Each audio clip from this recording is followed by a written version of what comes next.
Island of the Blue Dolphins, Chapter 7.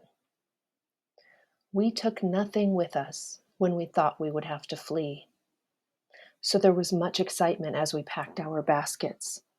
Nanko strode up and down outside the houses, urging us to hurry. "The wind grows strong," he shouted. "The ship will leave you." I filled 2 baskets with the things I wished to take. 3 fine needles of whalebone, an awl for making holes, a good stone knife for scraping hides, 2 cooking pots, and a small box made from a shell with many earrings in it. Ulape had 2 boxes of earrings, for she was vainer than I. And when she put them into her baskets, she drew a thin mark with blue clay across her nose and cheekbones. The mark meant that she was unmarried. "The ship leaves," shouted Nanko. "If it goes," Ulape shouted back, "it will come again after the storm." My sister was in love with Nanko, but she laughed at him. "Other men will come to the island," she said. "They will be far more handsome and brave than those who leave. You are all women of such ugliness that they will be afraid and soon go away." The wind blew in fierce gusts as we left the village, stinging our faces with sand. Ramo hopped along far in front with one of our baskets, but before long he ran back to say that he had forgotten his fishing spear. Nanko was standing on the cliff motioning us to hurry, so I refused to let him go back for it. The ship was anchored outside the cove, and Nanko said that it could not come closer to the shore because of the high waves. They were beating against the rocks with the sound of thunder. The shore, as far as I could see, was rimmed with foam. 2 boats were pulled up on the beach. Beside them stood 4 white men, and as we came down the trail, one of the men beckoned us to walk faster. He spoke to us in a language which we could not understand.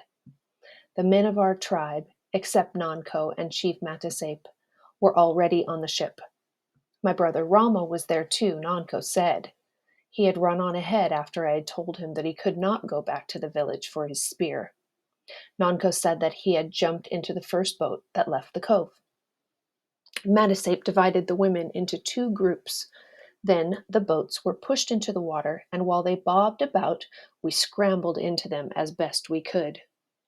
The cove was partly sheltered from the wind, but as soon as we went through the passage between the rocks and into the sea, great waves struck us. There was much confusion. Spray flew. The white men shouted at each other. The boat pitched so wildly that in one breath you could see the ship, and in the next breath it had gone. Yet we came to it at last and somehow were able to climb onto the deck. The ship was large, many times the size of our biggest canoes. It had 2 tall masts, and between them stood a young man with blue eyes and a black beard. He was the chieftain of the white men, for he began to shout orders, which they quickly obeyed. Sails rose on the tall masts, and the 2 of the men began to pull on the rope that held the anchor. I called to my brother, knowing that he was very curious and therefore would be in the way of the men who were working. The wind drowned my voice, and he did not answer. The deck was so crowded that it was hard to move, but I went from one end of it to the other, calling his name. Still there was no answer. No one had seen him.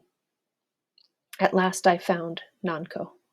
I was overcome with fear. "Where is my brother?" I cried. He repeated what he had told me on the beach, but as he spoke, Ulape, who stood beside him, pointed toward the island. I looked out across the deck and the sea. There, running along the cliff, the fishing spear held over his head, was Ramo. The sails had filled, and the ship was now moving slowly away. Everyone was looking toward the cliff, even the white men. I ran to one of them and I pointed, but he shook his head and he turned from me. The ship began to move faster. Against my will, I screamed.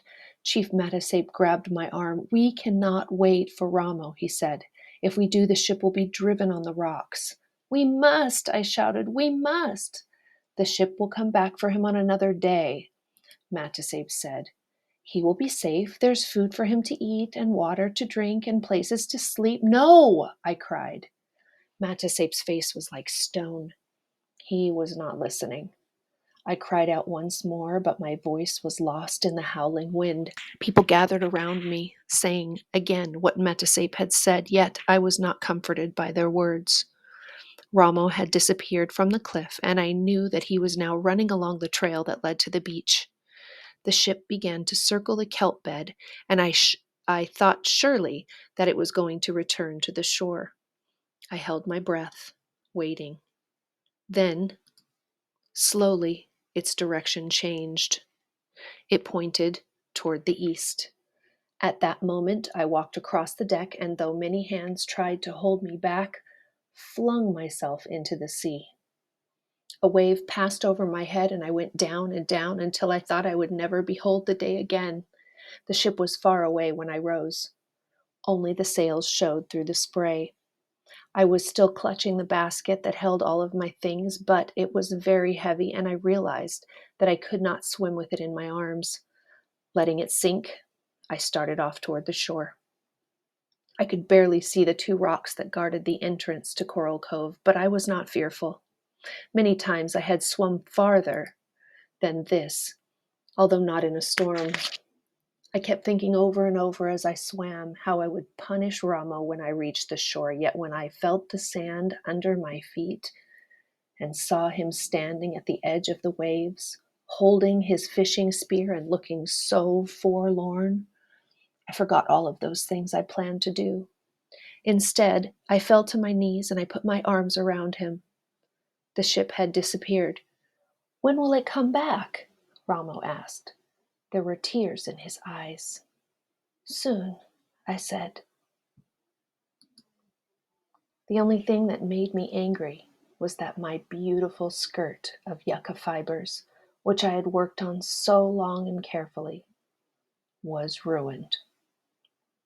And that's the end of Island of the Blue Dolphins, Chapter 7.